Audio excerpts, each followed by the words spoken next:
A chance to escape Murdoch's embrace. In 2009, I attended the wedding, News International Chief Executive Rebecca Brooks. The ceremony took place by a lake, a country estate. At a country estate, I stood next to TV presenter Paul Decker, Peter Morgan, while Paul Decker, Daily Mail editor, was a few yards away.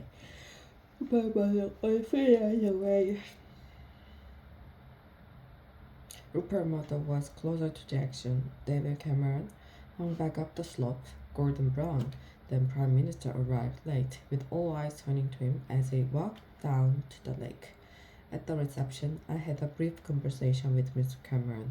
I said I hoped he would not win the upcoming election, but that if we did, and if we wanted to act to improve political debate and standard in the press, I would support him.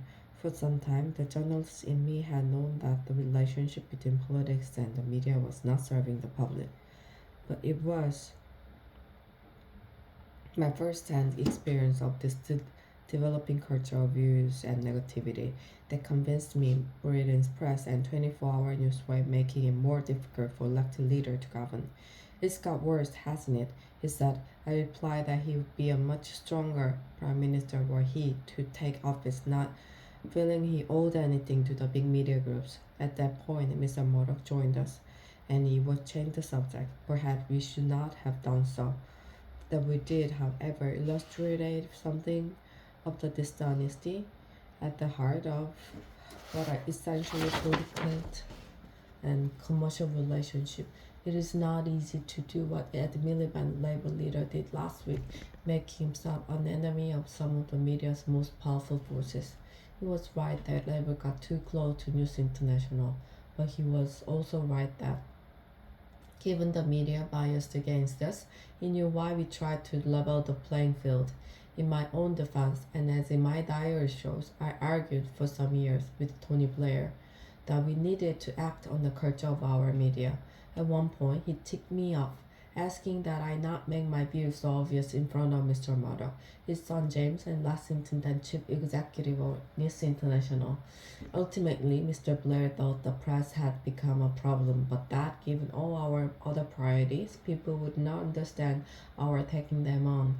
He also thought it would look like revenge.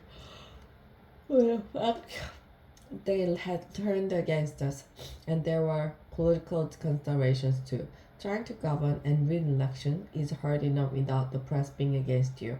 I accept that for all of us at times media support was something we recorded at the expense of positions or principles on media issues, but that trap has now been sprung. The latest revelation had forced the police, News International, and the government to act. The police will now be more vigorous. News International will continue with their kamikaze crisis management, which one day will be studied as a textbook case of how not to do it. But the most important development are the Prime Minister during inquiries into press practices and a new system of regulation. These mean we now have once in a generation opportunity for a new settlement between politics, the media, and the public. Nobody can argue that we have the press we deserve. Pressured by technological change, a dominant strain of Britain's media has gone into a spiral of decline, in which this scandal is only the most dramatic developments. Mr. Cameron did not look comfortable announcing the reviews. He has personal relationship at stake, and given he hired Andy Curson as his communications director, his judgment is too. Already the backlash from part of the press has begun as they seek to maintain that anything but totally self-regulation is an assault on a free press. Mr. Cameron must stand back from all of that and ask himself, what is the right thing to do? He did some of it last Friday. The judicial inquiry should be far-reaching. The news of the world is far from alone in the use of dubious and illegal practices. As widely ignored reports from the Information Commissioner have shown, part of Britain's media reminds me of the trade unions before Mrs. Thatcher. They feel untouchable. As I say above, Labour could and should have done more to deal with the fairer best.